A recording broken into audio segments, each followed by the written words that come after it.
The Grand Continent is a journal which has been around for just over a year. It is, in fact, a project developed by Groupe d'études géopolitiques, an independent organization with headquarters in Paris and Brussels. The basic idea behind the Grand Continent is the creation of a platform which could facilitate the emergence of a strategic, political, and intellectual debate on a continental scale. And basically, our basic diagnosis in the current political context is that European strategic autonomy cannot be conceived without building an autonomous space for debate on a continental scale. In order to achieve this objective, it is for us essential to build a platform for high-level exchanges in the main linguistic areas of the European Union. It is also very important to open up to very different disciplines, let's say from epidemiology to anthropology or even arts, and to address new subjects often conceived from the geographical notion of scale. Le Grand Continent, which is the French version of our journal, has now become one of the places of reference for strategic, political, and intellectual debate in France. Building on our experience, we wish to open up to other geographical areas. We have identified 4 other languages that we feel are key for a European conversation. German, of course, crucial, Italian, Polish, and Spanish. So this interview with the French president was, in fact, and as you said, published in the beta version of Le Grand Continent in all these languages. And it produced a very intense debate. In Italy, for example, it was extensively covered by the major media outlets, and it really animated the political conversation for a few days. In German, thanks to you, we were, in fact, exactly able to benefit from a co-publication on international politics.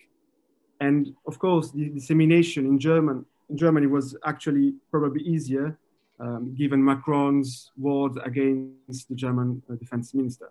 But this provocation has launched a debate that I believe is not entirely useless per se. The Europeanization of politics is a process. And I think the fact that Annegret Kramp-Karrenbauer declared herself surprised to be the center of a controversy in France is actually an interesting starting point. I don't want to be too long. There is only just a final point I would like to make. With the Grand Continent, we wish to contribute to dissemination of doctrines, which is basically well-structured visions and ideas of European leaders. And we consider that this exercise, which is quite natural in the English-speaking world, just think about the fact that Joe Biden wrote several papers on foreign affairs, even very recently, could be of an enormous benefit to the politicization of the European debate and the geopolitical awakening of Europe. And I think this process could foster dialogue between policy makers at different levels, between media, public opinion shapers, and so on and so forth. Of course, it is always very difficult to interpret something that you are partly the author of. So I'm really interested in your reading of this interview, and thank you again, Daniela, for your invitation. Thank you very much, Gilles, and I think we will get back to you with a number of questions on all of this. But as you said, we are at the moment where something like a European strategic debate is actually developing across the continent in a controversial way. And you have briefly highlighted the controversy between Emanuel Macron and Annegret Kramp-Karrenbauer. At the same time, we saw an appeasing piece by the two, well, the French and the German foreign ministers on the importance of transatlantic relations. And with all this in mind, I would like to turn to Radek Skorski, who is known to us at DGAP very well for a very important speech which he gave as Polish foreign minister, where you called on German leadership in a quite unparalleled way, which again created an important discussion, not only in Germany, but also in German-Polish relations and on a European scale. Radek, it's fantastic to have you with us tonight. You are now a member of the European Parliament for the EPP, and I would love to ask you to comment on the state of the debate on Europe's geopolitical future and the strategic debate we are right in at the moment, both from your European perspective, but also how Poland looks at the Franco-German controversy, but also the challenge to build a stronger Europe as part of transatlantic relations. Well, first of all, let me say how lucky the French are to have a president who can give an interview like that. They don't appreciate it. We have nothing like that. This is an interview which lays out serious ideas of a serious person who treats citizens seriously. We have so little of that. You know, most politicians wouldn't dare to give an interview like that because it opens you up to criticism. And he's done it. And I just wish, you know, you should see the level of debate here in Poland. It's sort of from the 1930s or 50s. And he says several very important things. He has clearly thought through the failures of capitalism, the failures of Europe's geopolitics. And you have to give to France that they still think globally, they still think geopolitically, they're still the source of big ideas. And they don't know what they've got, because our debate in Poland is just so much poorer and cruder. What some of the things that he has been saying, of course, he said before, and it's perfectly legitimate for him to say that France gains by acting through Europe. We all do, because we can get our ideas into the mainstream of the whole continent, and we can persuade other member states to do what we want. Such Poland, for example, persuaded all of the EU to adopt Eastern Partnership. Then your national policy becomes the continent's policy, and that is a power multiplier. That's, you know, something that the French understand, some of us in Poland understand, the British didn't understand. Where I have let me divide what I need to say into two parts: what I think and what the Polish government thinks, which is very different. So what I think is that when he says that that Europe needs strategic autonomy, sovereignty, whatever you call it, I agree with him. But that's not what France is doing. When you read the Lisbon Treaty, I think Article 25, you will be stunned by how strong the language is on joint foreign policy. We are supposed to argue the policy in the Foreign Affairs Council. That's where national interests are supposed to be represented and fought for. We are supposed to come to a consensus and then have the High Rep carry out the policy with the loyal support of member states. That is emphatically not what's happening, and France is one of the culprits. Name me one issue, a big issue, on which member states, including France, have allowed successive High Reps to actually carry out a policy. They agree a lowest common denominator consensus in Brussels, and then on anything important, policy towards Russia, policy to Ukraine, policy towards China, policy towards the United States, they all act in parallel, France included. So, sorry, I don't buy it at this stage. When he says that we need stronger defense posture, also to help the United States, but also to differ from the United States, to assume a larger share of burden and therefore matter more, I again agree as to the idea. But look at what is actually happening. And in defense, it's very simple. Follow the money. The European Commission, in its original proposals, had earmarked 13 billion euros for defense over 7 years. And half of it was completely compatible with NATO. It was for military mobility around Europe, which is what NATO needs. That's now been cut by half. So now we'll have less than $1 billion per annum for the whole continent. That's unserious. You can't have a defense policy worthy of its name for €1 billion per annum for the whole continent. So I'm afraid that the president thinks that the chancellor agrees with me and that the German defense minister is wrong when she says that Europe is not ready for strategic autonomy. I fear that actually the German defense minister is speaking the truth, because that's the reality, and I don't see any will of the member states to change it. Now, what I would wish is for Germany to take this French offer seriously and to pool the resources of France, nuclear deterrent, permanent seat in at the Security Council, with German economic and financial resources, and to create a serious power. But it's not happening.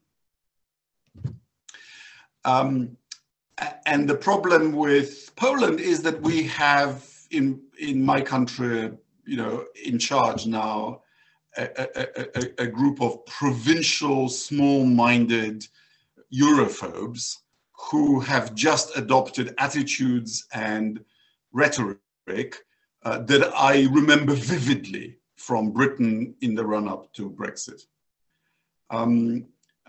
which breaks my heart, but that's the reality. And so I envy the French. I think President Macron's vision is correct. I think Germany should embrace it while the offer is on the table. But I'm not an optimist. Thank you. Thank you so much, Radek, and we'll come back to you as well. I just want to say that we will do a first round on the panel, but if you want to take the floor, and you know so already, the easiest for me, because we are such a large group tonight, is if you could just post in the chat that you want to speak, and if you post the keyword, that allows me to organize the discussion in the best possible way. And I particularly want to invite our French participants. There are quite a few. I see Henri de Castries, I see others. If you want to take the floor and add your perspectives from France, that would be fantastic. I'm looking forward to that. Now I come to Nathalie, who is the director of the Istituto Affari Internazionali in Rome, and also a special advisor to Josep Borrell, as she was to Federica Mogherini, where she held the pen for the global strategy. And Nathalie, can you share your sober, realistic, maybe optimistic assessment of where the EU is in this process of becoming a geopolitical actor, which I know you have been a key part of in the previous Commission's work, and you continue to advise on those issues. And maybe also if you could add the Italian perspective on the current debate we are going through. Well, thanks, Daniela, and I feel very much aligned, I'm afraid, with what Radek was saying. So I'm not sure I'm going to be able to add a great deal of optimism to the conversation. I mean, I agree, sort of, starting off from Macron's interview. I mean, fantastic that he did it. Fantastic in terms of the broad brushes of the vision. But A, timing, and B, content. So timing, I think in some respects, unfortunate, because it has unfortunately entangled this debate on strategic autonomy with the debate on the transatlantic relationship in a way which I think has not been very, very constructive. And B, content, and I'll come to this. And what I mean by content is rather than content in and of itself, it's more that I think what we need now, to be honest, is not really a debate. What we need now is to act. I mean, if we kind of rewind back what the story over strategic autonomy is, I mean, you know, the truth of the matter is that this didn't start a few weeks ago with Macron putting the concept out and the German defense minister having reacted against it. This story, I mean, you know, back in 2013, so this is what, you know, 7 years ago, the Council unanimously, hence UK included, accepted the notion of strategic autonomy. 2016, global strategy, big fuss being made of strategic autonomy, uncontroversial. The UK, even the UK signed off on this. November 2016, we even defined it. And what do we have? I mean, what's the story here? We have a debate. In the end, we actually managed to get to an agreement in this debate. We come up with a document, and then what do? We come up with a second document. And then we come up with a third document. You know, we have a global strategy. Then we have an implementation plan on security and defense. Then we have a civilian compact. Then we have a PESCO decision. Then we have a decision on a military planning and conduct capability. Then we have a debate which ended up exactly how Radek outlined on a European defense fund, which should have been a big thing. I mean, you know, if you add together the amount of money that was originally slated for Security and Defense Inc., we were talking, as Radek was saying, you know, 13 billion on a European defense fund, 6.5 billion on military mobility, 10 billion on a European peace facility, and now that's shriveled down to 13 billion as a whole. So this is the reality. I mean, you know, exactly as Radek was saying, follow where the money is, and the money has been halved. You know, this commission sort of came into office talking green, talking digital, and talking geopolitical. Now, truth be said, on those first two priorities, quite a bit of progress has been made, you know. I mean, there has been quite an impressive way, I think, of quote unquote using the pandemic as a way of substantiating what were up until COVID simply slogans. I mean, if we just take the climate piece of this, essentially the way, you know, was it November, December, I can't remember, 2019, when the European Green Deal was proposed, there was essentially a sort of admission, you know, sort of self-admission of defeat. We knew that we had to spend, in order to get to climate neutrality, 260 billion a year, but the Green Deal back then was only supposed to spend 100 billion. So almost sort of 2/3 short of what we had to do. Now we're in a different universe, you know, so we've put real money behind green, behind digital, but what's happened to geopolitical?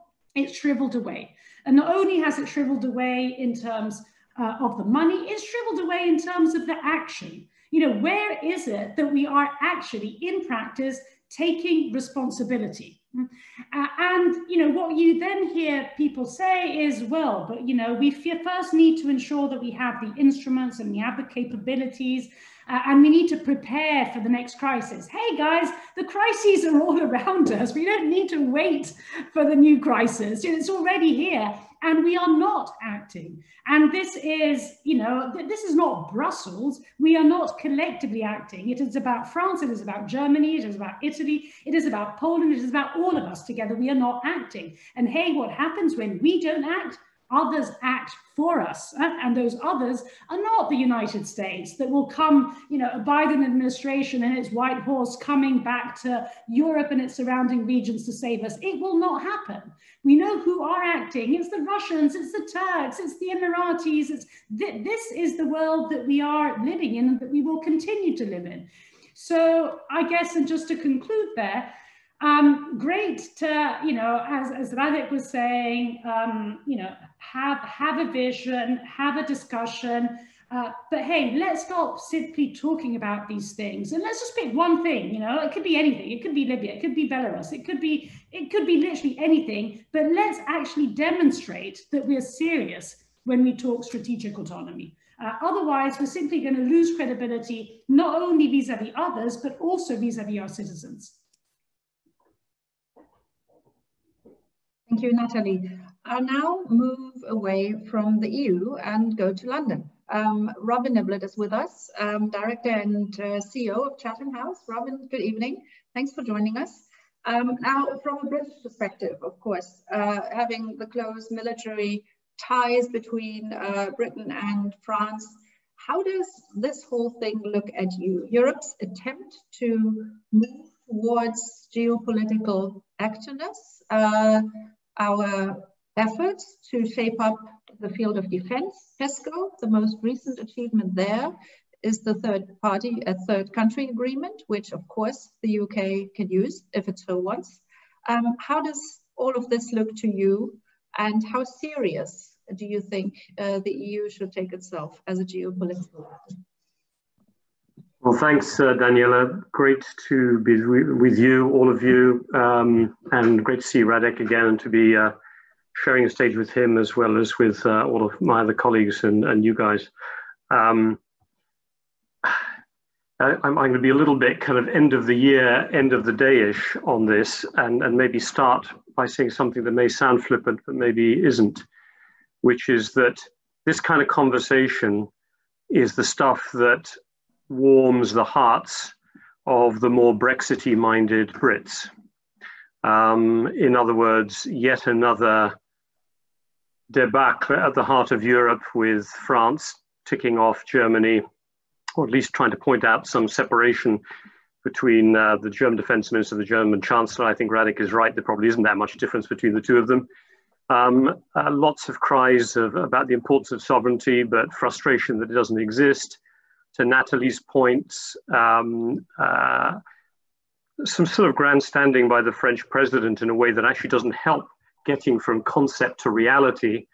All of this kind of conversation, to be frank, leaves space for a British government that hasn't got its act together on just about anything, to buy time to maybe get its act together on something in 2021. And I imagine if, we'll hear from Charlie in a minute, it's ironic that just as the time you've got a new US administration coming in that, to my understanding and my mind, is likely to look very favorably on deeper European integration, even the acquisition of greater capacities for sovereign action, even in the security space. You then have a French president kind of trying to reframe it as something that's still about being independent from America, which is kind of, in a way, that's the Trump time. This should be a moment when you're actually embracing a new administration and the fact that you've got a US administration that would be open to greater European defense integration. You know, you've got to realize for the Brits, in a way, it's easier probably to cooperate with Europe on foreign policy to the extent that Europe is not too united.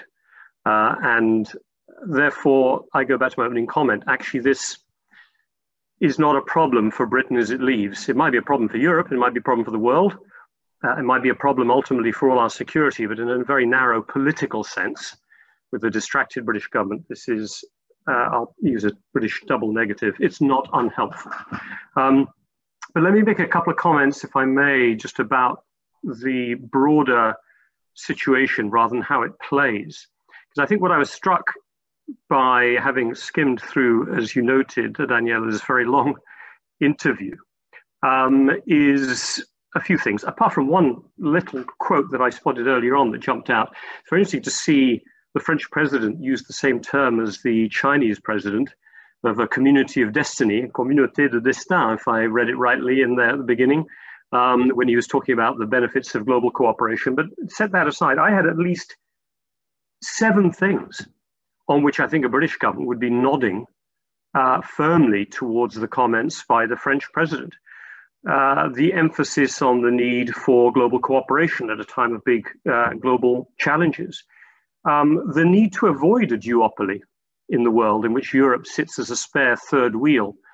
Even Boris Johnson was trying to keep, and is still trying to keep, a pragmatic line towards China, despite the pressures that came under the Trump administration to pull Huawei out of the UK market.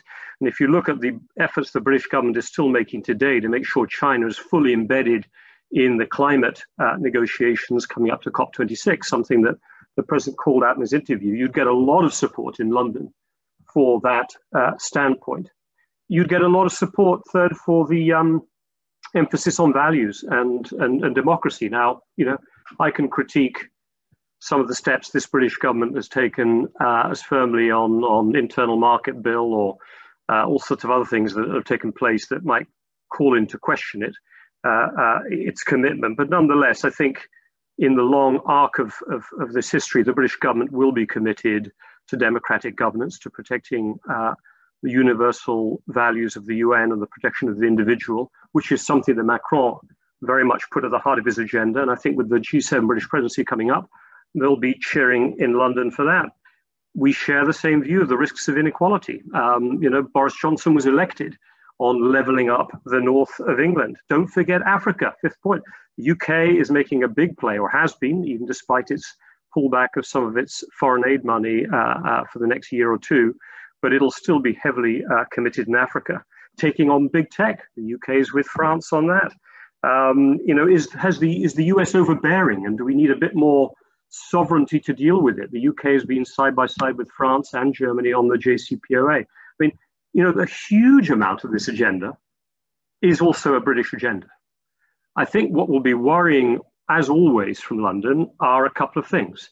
The idea that Europe is the EU, and therefore the UK somehow is an extra on the side.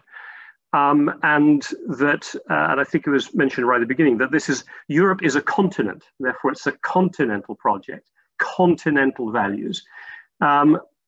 But again, the more France says that, the more it will actually push those people on the periphery a little bit away from the French vision, which gives the UK a bit more space. I think the big risk for the UK is, what does Europe really make practical and real in its autonomy? Because I think, as Nathalie said, it probably won't happen in security and defense in a meaningful way yet, and that's fine for Britain. But it is emerging on carbon tax. It is emerging on legal standards, on technology standards. And in all of this area, the UK is going to find itself at the edge of the table and in a much weaker position. So I suppose my concluding point would be, even if the Macron vision is kind of failing somewhat on the grand strategic geopolitical level, and in the end, Britain and Germany are probably more aligned on NATO than France is with Germany on NATO. Britain faces real risks in terms of, I call it almost modern sovereignty, technology, biotechnology, climate legislation. And in that space, that's a real risk for the UK. Thank you, Robin. I'll now turn to Charlie Kupchan, who's joining us from DC, and this on Thanksgiving. I think this would deserve a round of applause if we were all in the same room. So, Charlie, thank you very much for being with us. Charlie is known to us as a professor, of course, of Georgetown University, but also as the former senior director for European Affairs at the NSC. So Charlie, when you look at our debate in Europe at this point, and this big opening that the Biden administration represents to us in terms of rebuilding transatlantic relations and rebuilding trust as well, and a shared strategic agenda, what's your reading of where we are as Europeans in the debate, and what are maybe the big mistakes we may just be making in the way we are getting ourselves sorted out? Or quite maybe it's your view is the contrary. Are we well set up to reach out to the Biden administration and show that Europe is capable to act and is an interesting partner from a DC perspective? Over to you, Charlie. Thanks, Daniela, and pleasure to join all of you. And my food is simmering away on the stove, so no harm done taking me away from my culinary efforts. You know, panels generally are most interesting when the participants disagree with each other, and unfortunately, there's more agreement than disagreement here. I share the views that have been articulated by my friends. But let me start off with some positive remarks about Macron, sort of in the spirit of Radek, before I let you or share with you my misgivings. you know, I agree with Radek that not just France, but Europe is fortunate to have a leader who is willing to speak up about Europe and to articulate ambitious strategic visions. I remember back when I was working for Obama that we took a trip to the UK. This was, I think, was April 2016, when Obama was going to talk the Britons out of leaving the European Union. And as we all know, that worked very well. He convinced them. And then after we left London, we went to Hanover. I think it was that same trip. And Obama was participating in the Hanover Messe, but before that, he gave a rousing speech about Europe and why it mattered. And we were all asking ourselves, and in fact sort of said this to Merkel, why is the American president giving this speech? Why isn't it a European that's giving this speech? And so when I first saw Macron's Sorbonne speech, I was like, yes, finally, we have in Europe someone who is willing to stand up for Europe. And so I welcome the fact that somebody is sticking his or her neck out. And I wish that Merkel and the leaders of Italy and Spain and Poland, I wish they would join in because in many respects, Macron sort of throws out these ideas and everybody just looks at their feet. And so to me, it's a missed opportunity not to have a more ambitious conversation. My second positive remark is that I think and as well as most Americans that have their heads screwed on, if you know what I mean, welcome European ambition. You know, Obama, Trump, and now Biden are all presidents who are looking for allies to do more. And so to have a Europe that says, we want to do more, we have strategic ambition, we want to play a geopolitical role in the world, that's music to our ears. You still may find one or two Americans who say, oh, don't do that, don't rock the boat, but that's, you know, they're pretty much irrelevant these days, especially today when the pandemic is riveting the country on domestic affairs and putting downward pressure on the defense budget. And you know, it's not just Republicans that support Trump that are calling for the United States to come home and get out of the Middle East. It's everybody. And so we are in retrenchment mode, and to have Europe sort of say, we're ready to step up is good news. The final positive comment I'll make, and we haven't talked about this at all yet, but for me, it was in some ways, the most important part of the interview, was his section on reforging capitalism. Because to me, this is in some ways the conversation that is most urgent. You know, we've had a near miss here in the United States. Trump almost got elected. 73 million people voted for him. He got 10 million more votes than he did in 2016. The Democrats lost seats in the House, and they're probably not going to take back the Senate. We've got a problem, right? This is not the end of the story. This is the beginning of the story. And if we don't figure out how to satisfy our electorates and make sure they earn a living wage and address their grievances, Biden will be a short respite from the Trump era. And I think we all need to pick up on Macron's invitation to talk about, have we overreached? Has neoliberalism gone too far? How do we repair the damage? So those are my positive comments. My negative comments are threefold. One, timing and tone. I don't understand why Macron would give that kind of interview days after Biden won. It should have been the opposite. It should have been, you know, we are relieved. The United States is coming back to the democratic fold. Multilateralism, teamwork is coming back. The Atlantic space will live another day. But that's not what he said. He talked about resisting the US-China duopoly. He talked about Europe not being the United States. And so I found the tone and the timing to be quite remarkable and quite counterproductive.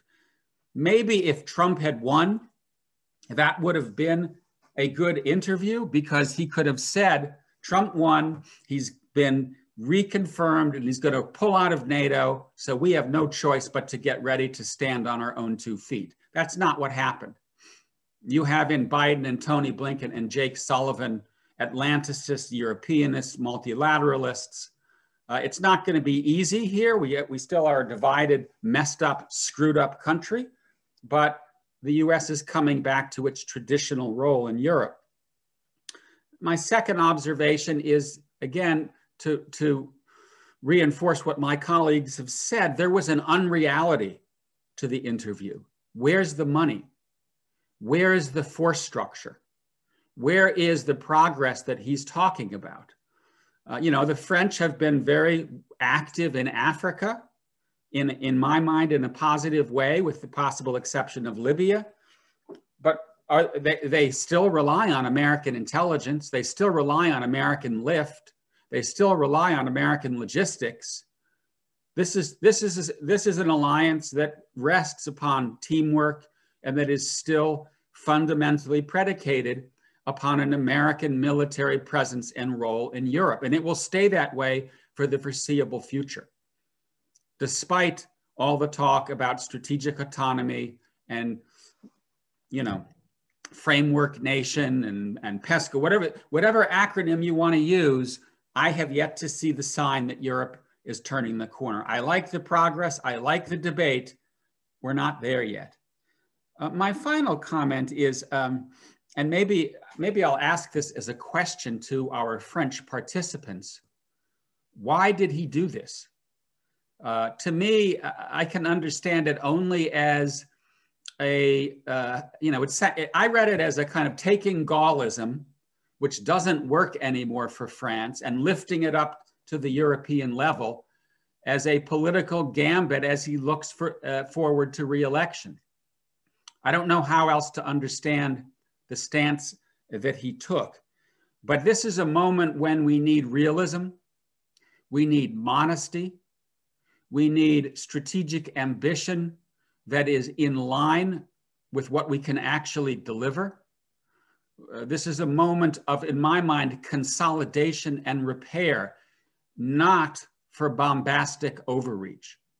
And I fear that that's what we got from the President of France.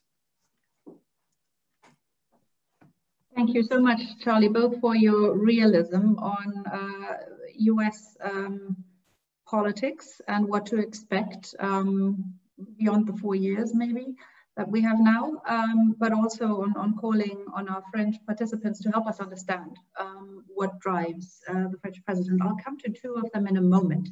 But before that, I would like to ask Stefan Bantle of the German Foreign Ministry to come in briefly on Franco-German relations, and then I would like Henri de Castries and Shahin Vallee to share their comments, both French. I think both may be based in Paris at the moment, so the floor will be yours just after Stefan Bantle. Thank you very much. I just would like to add some words on the Franco-German coordination. It's now quite a while we are discussing the concept of European sovereignty and strategic autonomy. And in this process, of course, we also quite immediately tried to find out whether there was a real dispute between our defense minister and President Macron. And we came to the conclusion quite quickly that it is largely a misunderstanding, because it is two sides of one coin. That means we are having a will, a strong will, and we are acting in this direction to do more for our own security in Europe. And this is a French and a German objective together with all our European friends. And at the same time, we are realistic enough to know that for a foreseeable future, we are neither able nor willing to decouple our security from the US. This is not an objective. neither of President Macron nor of the German government. And so if you take these two things together, you see that both are right in a way. The president by asking more strategic autonomy, and the defense minister saying, but we will not be able to do this without the US, and we do not want to do it without the US, but we must offer more. We must do more for our own security if we want the Biden administration to take us seriously as a partner. And so it was a good interview, let's say, fight to draw some attention to the topic, but it is not a real, it's not a real contradiction in itself. Thank you. Thank you, Stefan. So we are fighting over concepts, but we agree in substance, according to your view. I'd like to ask Henri de Castries to come in on this, and then Shahin. Thank you very much, Daniela, and it's good to be with all of you. I've listened very carefully to some of my good friends, I mean, Radek and Robin. Well, I mean, I'm not sort of, I mean, speaker for President Macron, but I want to try to make a couple of things clear. And I very much welcome the very last comments, because I think they represent exactly what's going on. I mean, those of us who know Emmanuel Macron well know that the form can be emphatic, but that the substance is generally very well grounded. So I would try, I mean, in what he has said, to differentiate the substance from the form. And on the substance, I think it's not worth a sort of buoyant academic fight. I very much agree with the comment. These are the two sides of the same coin, and you should not overemphasize the differences. Just go to the facts, and I'll take the metaphor used by my friend Radek. Follow the money. Not only the money spent at the European level, where I completely agree it's a disaster to have reduced the resources, but who is spending most within Europe on defense, and who is close to the 2% target set up by NATO? Certainly not most of the 27 countries. And France is among the ones who are spending the most. So I think what you have to read in Emmanuel Macron's interview is also the fact that it's once more a wake-up call to the fact that if we want to be serious, we have to spend more at the national level first, and then at the European level. We not only have to spend more, we have to coordinate better, because those of us who have been over the last 20 years in many of these conferences, which generally were held physically rather than the way we do them now, but the amount of dysfunctionality within defense spending in Europe is huge. And this is certainly something where we could be more serious. So if you follow the money, well, call the bluff. Increase your own spending to be taken seriously. And it starts with the other large countries.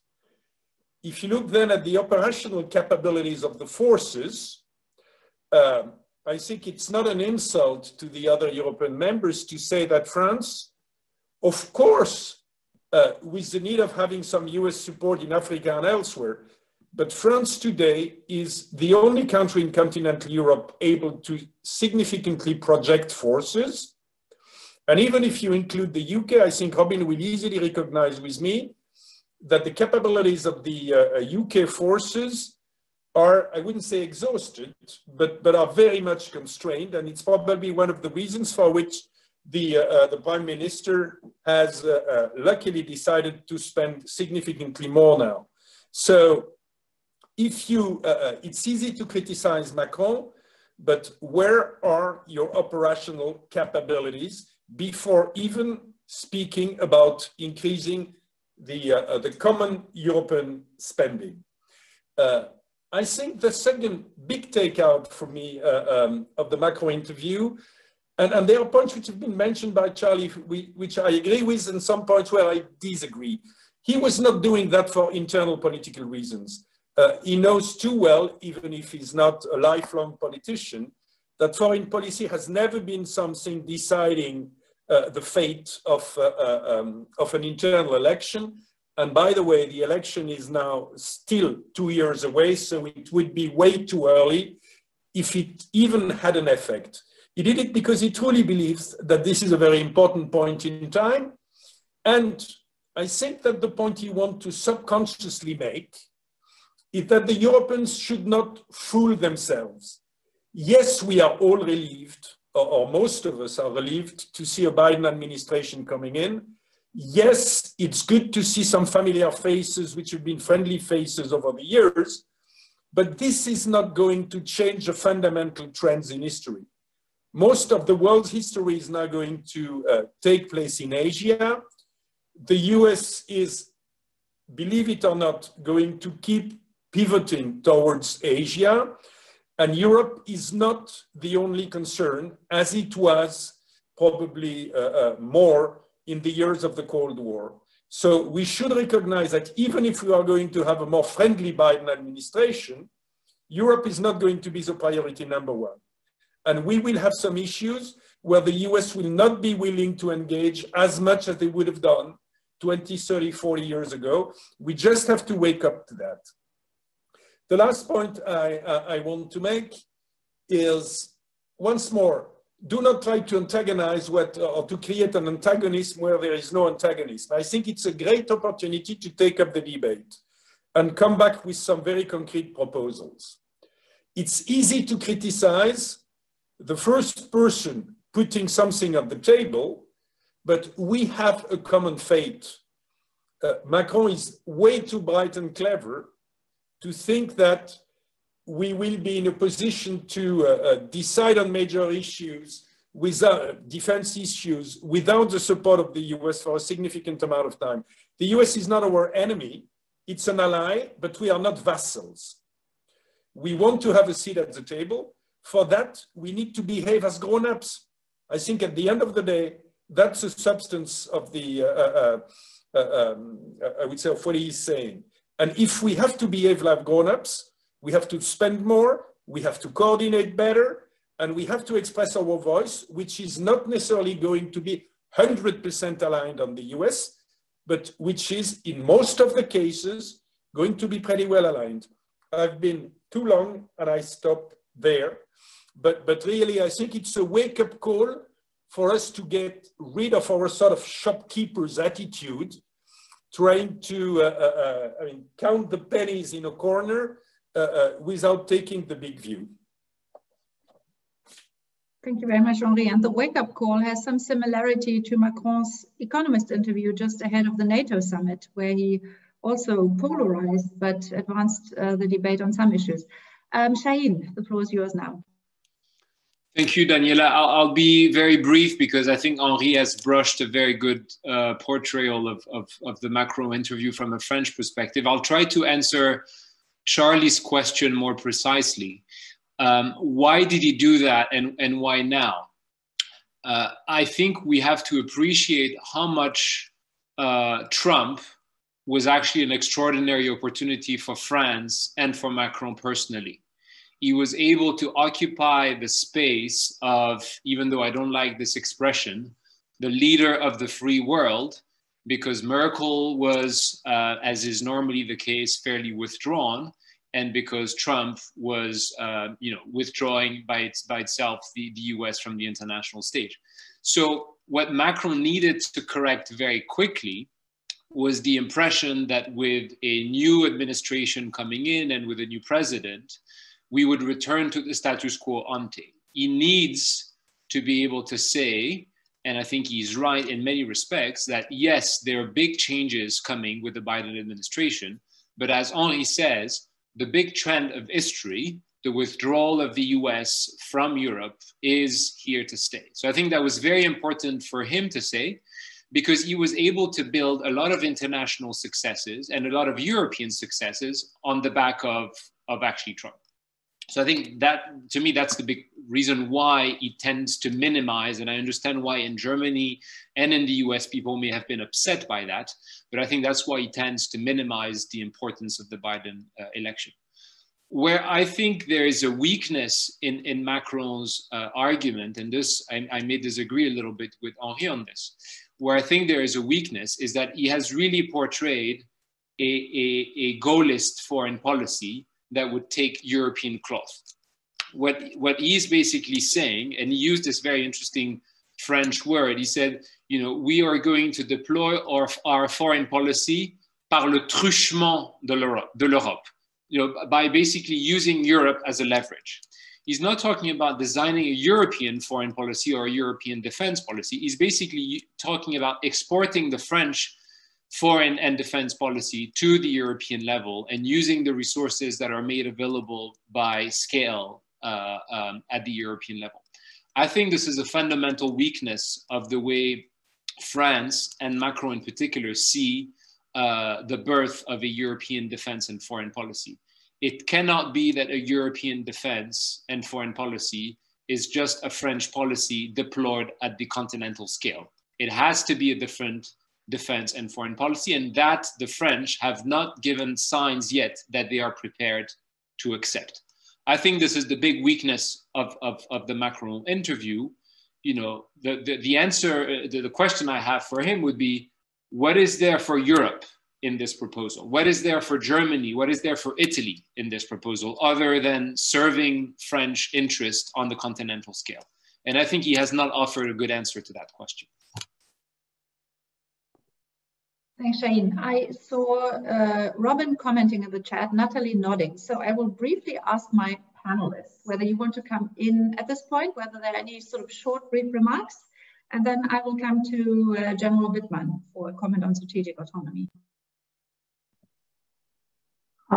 I'm happy to come in. I mean, I'll just repeat what I said in the line. I mean, I completely take the points both by Henri and by Shahin in his initial part about this desire not to let members of the European Union go back to the followership of the United States, to try to keep the mojo, the momentum that was developed thanks to that moment of Trumpian excess, if you want to say.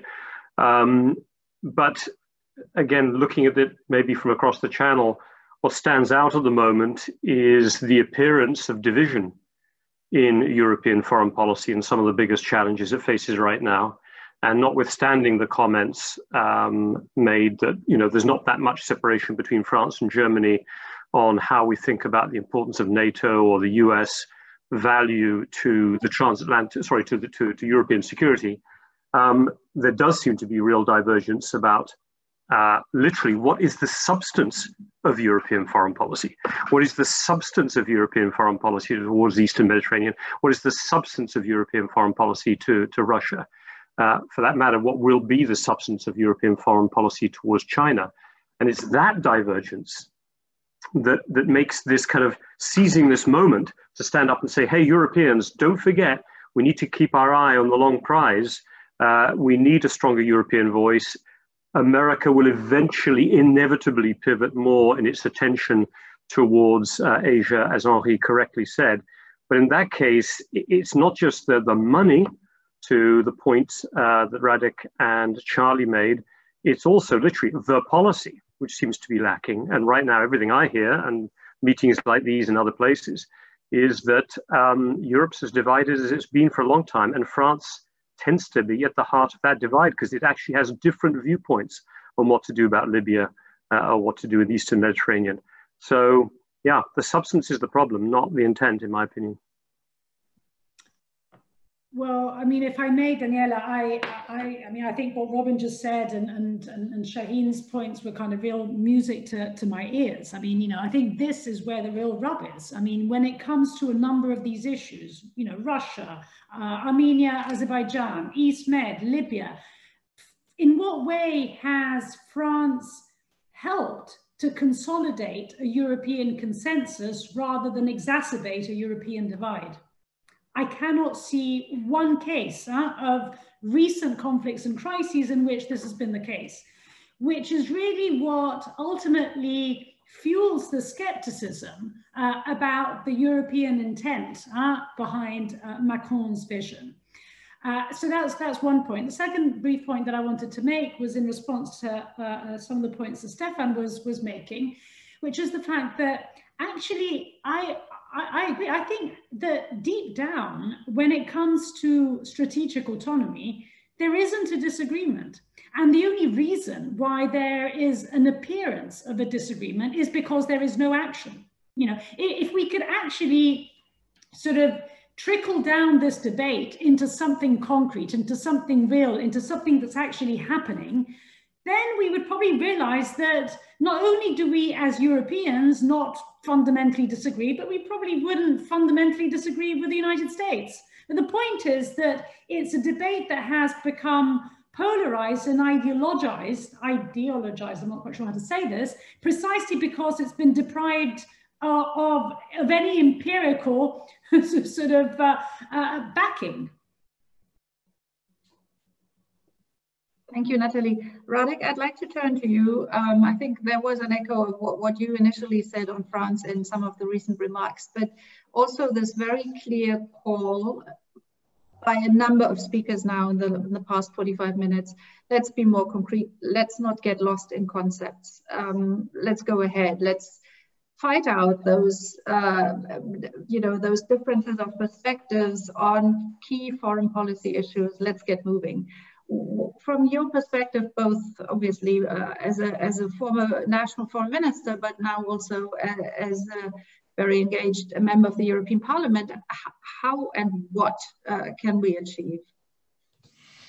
Well, my yardstick would be of whether national leaders are ready to carry out joint foreign policy would be if they would remove themselves from an important issue, say the Normandy process on Ukraine with Russia or Iran or one of those issues where they would actually say, right, we've agreed the policy, let's let the high rep and the president of the council carry it out and we will just back him.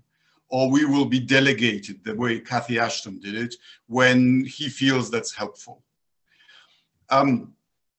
My fear is that Biden is going to be as tough on China as Trump was. He will be more astute, he will be more cautious, but the Thucydides trap that my friend from Harvard, Graham Allison, has described is still there. And if the Americans mismanage their relationship with China, all their national energy and the legions will go there because that will be a struggle for primacy. And we will be left alone. And the question is, are we ready to then provide security for ourselves if that happens? And we are completely in the woods.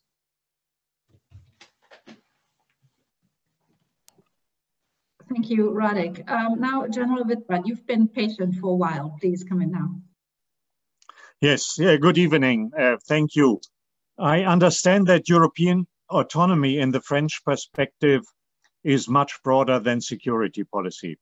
But in that respect, security policy, it remains ambiguous and misleading. Nathalie Tocci is right in saying that this is an old debate.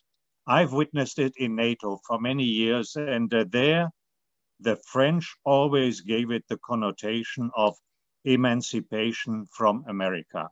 And that is an ambition that the Europeans cannot match. And of course, we are not vassals, but what are you saying? What do you want to say with that? And it is not only because of the money. And let me reminisce, not only for the amusement of Mr. Nblett, but also of others. I once listened to Lady Ashton in London when she said, remember Henry Kissinger, who asked which telephone number to call when he wanted to talk to Europe? And she said, that is now my number. And when you call that, you have an answer machine. For the French position, press 1. For the British position, press 2. For the French position, for the German position, press 3, and so on. So there we are, and I think we should make efforts now in face of the new US administration, not waiting for their demands, but make efforts to increase Europe's credibility proactively. And since Radek Skorski is here, of whose famous speech I was a witness in the Allianz Forum, I also wanted to ask him directly, does the Weimar Triangle have any future in that context? Thank you. Mm-hmm. And before I give it back to Radek to answer that question, I would like Charlie to come in. You've observed this debate among Europeans now for almost an hour. What's your sort of intermediate conclusion from what you've heard? First, just let me thank Shahin for his explanation of the interview. That rings true to me, and it's very helpful. I learned a lot from that explanation. The one comment I would make in response to what I've been hearing is, don't overestimate the pivot to Asia. Will there be a pivot to Asia? Yes. Will the rise of China be the #1 geopolitical issue for the United States over the next 10, 20 years? Yes. Does that mean that Europe is being demoted or that American troops are going to leave? I don't think so. And I think that there is actually an opening here. And that's partly why I was upset with the tone and the timing of Macron's speech. It maybe sometime next year would have been better. But you know, I can't overstate the trauma that we feel here in the United States about what's happened to the country. You know, when I go to vote 5-10 minutes from here, you pass police, all the stores are boarded up, right? You can't go vote here in the United States because everybody was afraid of violence and getting attacked. The country has been unrecognizable. As I said, this is a near miss experience. And as a consequence, I think that Democrats and many others are going to say the relationship with Europe is still the most important relationship in the world because it's us, it's who we are, it's what we stand for. And so I think that Europe is actually going to get more attention, more resources, will matter more, precisely because we've lived through this experience in which we almost lost the experiment that we have built together. Really came close. And as I said before, we still may lose it. But that's why I think this conversation about what is the problem that we need to solve, reforging capitalism, is so important, and why I would encourage Europeans not to think that the American protector is going to day by day disappear and move to East Asia. Thank you very much. I think this is a moment in the debate where we should talk briefly about dynamics between European countries. Radek, you were asked about the Weimar Triangle. Is there a future? And then there is some discussion between Stefan and Robin. And Stefan, I'd love you to come in on that, not only that particular issue, but about sort of who has obstructed progress on European foreign policy, but also the question of should we think in smaller groups? What's the scenario you would defend here? But first, Radek, on the Weimar Triangle. I'd like to come to the Weimar Triangle, but I have to respond to Charlie. Of course, we don't suspect you of wanting to withdraw troops from Europe in the current circumstances. But Charlie, you don't control the circumstances anymore. It'll not depend only on what the US does. It'll depend on what Mr. Xi does. And if he fulfills the promise of the whichever party Congress that Taiwan will be reunited with the motherland by a certain date, by peaceful means or otherwise, you have a problem. because the credibility of your entire alliance system depends on it. And you may have to take decisions that you don't want to take, but Europe will suffer the consequences. And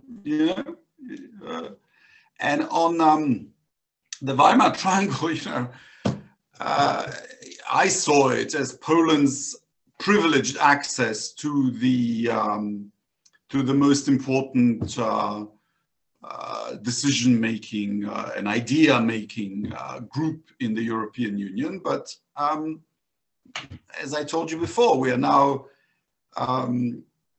run by a group of people who think like the British Tories of Brussels as them, not us, who can't get over the events and the horrible, of course, suffering that Poland was subject of 80 years ago, who don't see the Germans or the French as fellow Europeans, but as kind of foes, to borrow a phrase.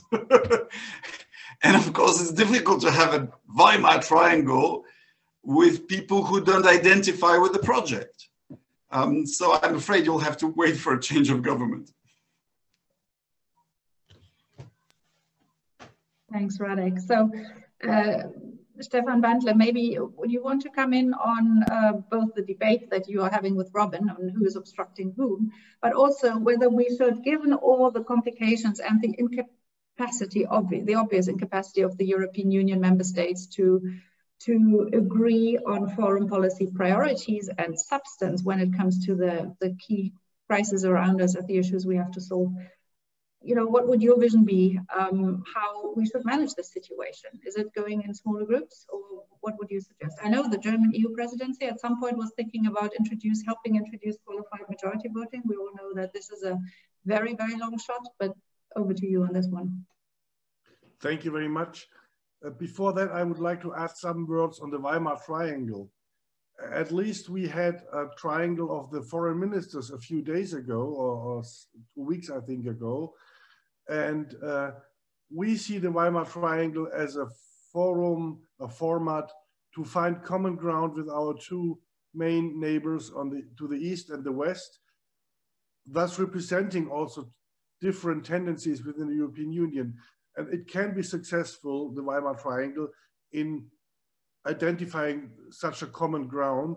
And I think in defense policy, there is more chances than in other fields that we can succeed in this attempt to find common ground between the three of us and preparing the ground for compromises on a European level by this way.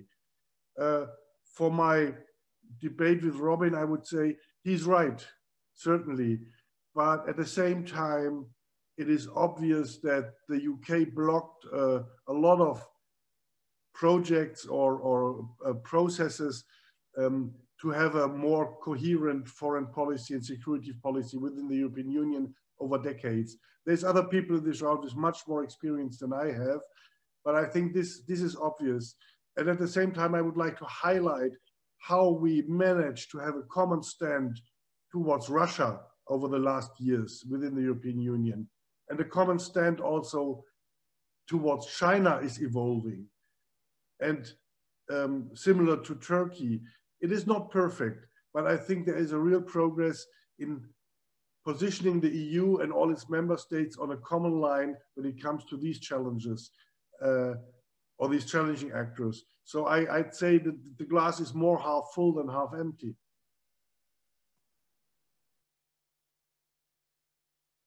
Thank you. Thank you very much. Now, I'm just checking at this moment in time, I see no other raised hand. So I would like to hand over back to all panelists. And I would like to start with Gilles to ask him, because he said he would only want to introduce the interview in the beginning and his Le Grand Continent. But Gilles, you know, one of your goals is to strengthen a trans-European debate. We are here today at the German Council on Foreign Relations, but anyway, we have a European panel and a very European audience tonight. So Gilles, do you have any takeaways to share from what you heard that may be very different from what you've heard in other settings? So how do you, evaluate what you heard over the past 1 hour and 20 minutes? Thank you for your question. I think actually there is a central issue, central question raised by Charles. And it is the question of, can we build a more ambitious conversation in Europe? And to do so, I think we should actually think that a conversation is a process. So I don't think it would be that important right now. And I sense this kind of desire to close the debate and pick a winner. I don't think we need to do that. I think actually it was a very large conversation that dealt with a lot of different objects and questions. And let me be a little bit provocative here. I have the impression that some of the more interesting reactions to this interview actually came from people that weren't actually involved in the debate on European foreign affairs. And in this sense, I really think that our bet, the bet of Le Grand Continent, will be the right one, will be the winning one, if we manage to involve other leaders, but also if we are able to involve other areas of expertise in relation to European affairs specialists. Thank you very much, Gilles. I would like to now take our panel in reverse order. Charlie, your takeaways from this conversation and maybe other thoughts you wish to add that didn't have time earlier. I mean, I'll respond to Radek. And yes, I mean, the US doesn't call the shots in the same way that it used to. I'm not sure that it ever did. But I also think that the situation with China is still, it's a longer term process, and that the retrenchment that is taking place from the Middle East is the real source of lightening the load abroad to enable more resources and attention to go to Asia. Might at some point there be a reduction in force levels or commitment in Europe? Yes, that's conceivable to me, but I don't believe that's in the here and now. And for me, the here and now is about refounding the democratic experiment, and in some ways, the fact that the United States has less control abroad than it did earlier, is less dominant geopolitically and economically, makes it more sensitive and more needy of partners. My final comment would be that, I would just say specifically to Macron and his interview, be careful what you wish for. There are Americans who would like to decamp from Europe. One of them is the President of the United States. Fortunately, he's leaving, but he made it clear that he doesn't have much time for Europe or NATO. If you read the analyses of fairly influential American academics, many of them are calling for the US to leave Europe and to hand NATO over to the Europeans. I don't think those people have much influence within the crowd that is now about to take office. But there is this growing debate in the United States about Come Home America. There's a new institute, the Quincy Institute for Statecraft, that is calling for a demilitarization of US foreign policy. The progressive wing of the Democratic Party is really focused on climate change and migration and foreign assistance. They want the defense budget to go way down. So I just think it's a little bit dangerous in that political environment here in the United States to have Europeans talk about resisting the US-China duopoly and charting a future in which the United States is not part of European security. I don't think you want that outcome. Very true, Charlie. And this was very much a debate among Europeans at the beginning of the Trump term, which I remember quite well, whether we should at all use the term strategic autonomy, because it could be used as an excuse by Americans to actually withdraw. Robin, over to you. Thanks very much, Daniela. I'm very interesting, and I'm glad that Gilles gave us this opportunity to have this conversation. 3 points to close for me. Back to Stefan and Mai's conversation. Historically, obviously, the UK was a big blocker. That's a whole nother conversation. My sense is it was principally a blocker on defense integration rather than foreign policy integration. And that's to do with Britain's neuralgia of things like common European armies, not simply desire to uphold the primacy of NATO, which you could argue strategically had a rationality to it. But to use the phrase that I've heard somebody else use, the Brits ended up being more Catholic than the Pope in their obsession about stopping European defense integration. Even members of the Obama administration found, I think Charlie would agree, Britain's fears about this overblown. So, Stefan, I think we spend more time blocking defense integration than foreign policy integration. And on both those points, I absolutely welcome and recognize your points that on China and on Russia, to date, at least there has been more commonality and a bit more coherence, with some divergences obviously here and there, the +1 arrangements, so on with China and some of the differences between, let's call it, far Western Europe and Central Europe on Russia. But, you know, there's no difference in any foreign policy there. I agree it's coming together. I think what will be interesting on this is whether the UK actually is a better partner to the EU on defense, as well as maybe foreign policy, once it's fully out than it was in, simply because it doesn't have to spend all of its time defending its flanks against the obsessive Eurosceptics in the wings of the Conservative Party and the British press and so on. And there's certainly been some signs in that direction, I would say, in the last year. Second point, I think we need to think, and this was an important point in the Macron interview, and I called this out before, let's call it defending democracy. I think this is the other part of Charlie's focus on reforging capitalism. Reforging capitalism is something each country on either side of the Atlantic needs to do for itself, and some EU members will do together, but in many cases, they're very different challenges we have in each country, including in the UK. But upholding the core tenets and values of democratic government are essential. It's something we should be trying to do together, transatlantically, across European nations, those inside and those outside the EU.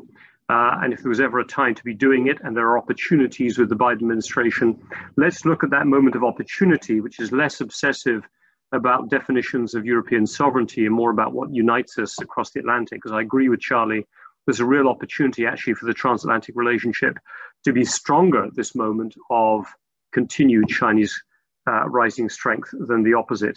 And my last point would be whether, my third point, are there opportunities, and I think maybe Daniela was pointing at this, or somebody was, for if you can't get full commonality on European foreign policy across all 27, and there's room for people to get out of the way, if it is the EU at 3, 5, or 7 on particular foreign policy challenges, then there could be a docking station for the UK to engage with that as well, and that would clearly be a plus. So maybe there's some more flexibility that we could look for in the future that would give us some room both for the US to engage, but also for the EU to be more flexible. So thanks very much for the opportunity. Really enjoyed the conversation. Thank you, Robin. Over to you, Nathalie. Well, thanks, Daniela. I thought this was a fascinating conversation too. 4 quick points to close off from me. I mean, to sort of step into the Robin-Stefan debate, I agree. I mean, obviously, the UK was an obstacle in getting things like the permanent structured cooperation and the military planning and conduct capability, and probably wouldn't have a European Defence Fund if the UK was still in the European Union. But hey, have we actually used these instruments in any meaningful way? Okay, fine, we don't quite yet have the money yet, but it's, as we know, it's not going to be very much in the first place. And have we actually concretely used any of the sort of building blocks of European defence that we have actually been working on over the last 5 years? No. what are the ambitious new missions and operations that we've launched over the last few years? I mean, the only one that we've launched is a sort of bad version of Operation Sophia, which is Irini, which we probably shouldn't have done in the first place. But anyway, that's a different conversation. And this takes me back to, in a sense, where this all started. I mean, if we kind of rewind back to the early 2000s, I mean, if we rewind back to Solana days, you know, we didn't have all these instruments and funds and mechanisms. Some of the most ambitious missions and operations that were launched, I mean, think Atlanta, think DRC, were actually done in the early 2000s. When, you know, basically we had very little of these structures that we have in place. So I think we're just kind of getting wrapped up in our own debate and kind of losing sight of the actual concrete things that we have to do. And I think in terms of positions, I mean, I had a third point that I wanted to make in a sense in response to Radek. No, Radek, I don't think that we're more divided than we were in the past. I mean, I think that in terms of our positions, I mean, you know, take on Russia or China. I mean, you know, probably the two major strategic challenges and stroke threats that we face. I think that there's been greater, I mean, obviously there are still differences, but I think there's been greater convergence within the EU over the years. And it's been a convergence towards, if you like, taking a tougher line, both on Russia and on China. I mean, if I think on Russia, for instance, the debate in my own country, I mean, it's gone, you know, it's shifted, I wouldn't say a full 180 degrees, but coming close to it over the last 4 to 5 years. So I think there's been movement on positions. Where there hasn't been movement on, and where unfortunately there is actually great consensus on, is on a lack of willingness to take risks and therefore to act. And then final point that I wanted to make is sort of, you know, speaking to this democracy story and sort of the transatlantic dimension to this. And I really do think, and I fully agree with what Charlie was saying, this is the fundamental sort of piece of the story. I mean, this is why the last 4 years have been so traumatic for the United States, and in fact, why they've been so traumatic for Europeans. I mean, you know, it is precisely because of that value piece that went missing more than the policy disagreements that there were with the Trump administrations. I mean, you know, there have been times with other administrations where policy disagreements were actually even more acute than with the Trump administration. I mean, you know, think back at the first George W. Administration. So this has not really been a problem that has had to do fundamentally with policy. It's had to do with politics and the sort of questioning of the fundamental values and therefore democracy. And so indeed, this is the moment, you know, beyond all the various agreements, disagreements that we may or may not have with the Biden administration, we are family once again. And I think this is the sort of main sort of piece of the story that we have to really keep firm in our minds as we work through what is it that we can do together and what is it that we will not be able to do together moving forward. Thank you, Nathalie. Radek, over to you for final words. Well, as I see it from the European Parliament, and as chairman of the delegation for relations with the United States, the challenge for us is to forge an alliance with the new US administration on China in the regulatory sphere, in the foreign affairs sphere, practically every sphere, except the military. So we can help each other a great deal, except we Europeans don't want to get drawn into a kinetic war.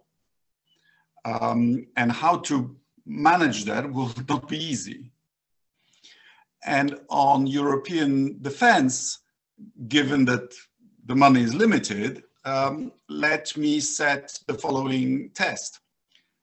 We have this concept of battle groups invented in good,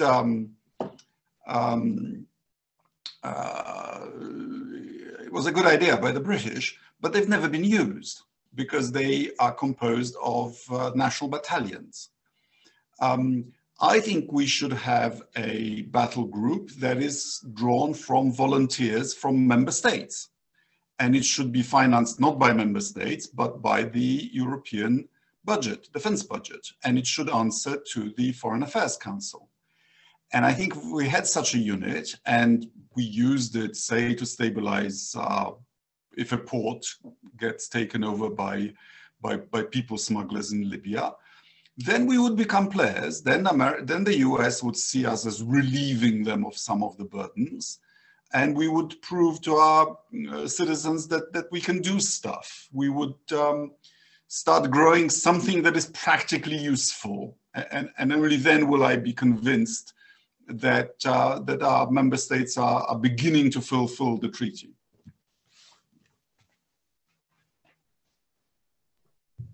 Thank you very much. Thanks, Radek. Thanks really to all panelists. This was a very rich and serious debate, a truly European and a transatlantic one at the same time. And I wonder, you know, how we will look back at this moment, let's say 4.5 years from now, when there is a US president, whether we will think that Europe will have made good use of the time we now have with Joe Biden on the other side of the Atlantic, and whether we will have prepared for possible future challenges that come up. We discussed quite a bit of defense tonight. We didn't touch on the issue of tech too much. It was mentioned, but I think that is the second key debate we need to have, and we are having it at DGRP, but I think, you know, this is really part, or it's the second most important issue we have on the transatlantic agenda at the moment. And all in the light, of course, of how we deal with China. I would agree that the European debate has moved quite a bit on Russia and China over the past 12 months. I think in terms of assessment of the challenge we are facing, we are more or less aligned, but with regards to the consequences, I think Europeans have their job to do, and it will be one of the key issues on the transatlantic agenda. Where, as it has been said, you know, there's so many issues we have to deal with, and the mere idea that we would disagree on key regulatory issues with regards to tech among transatlantic partners and basically deliver ourselves to China, that would be very sad if we look back at this from 4.5 years in the future. So I thank you very much for having joined us. The panelists that shared their insights and thoughts, all of you who participated and stayed around long tonight, you can be sure that we will continue to push this debate. And as has been said by a number of panelists, we try to be very practical. Of course, we need the conceptual debate, but we also need the very concrete proposals, which I know all think tanks that were involved on the panel are working on in many ways. But this is, I think, a key task for Europe to implement things and not to just rely on the conceptual debate. So thanks a lot. Have a very nice evening and join us soon. Bye-bye. Thank you.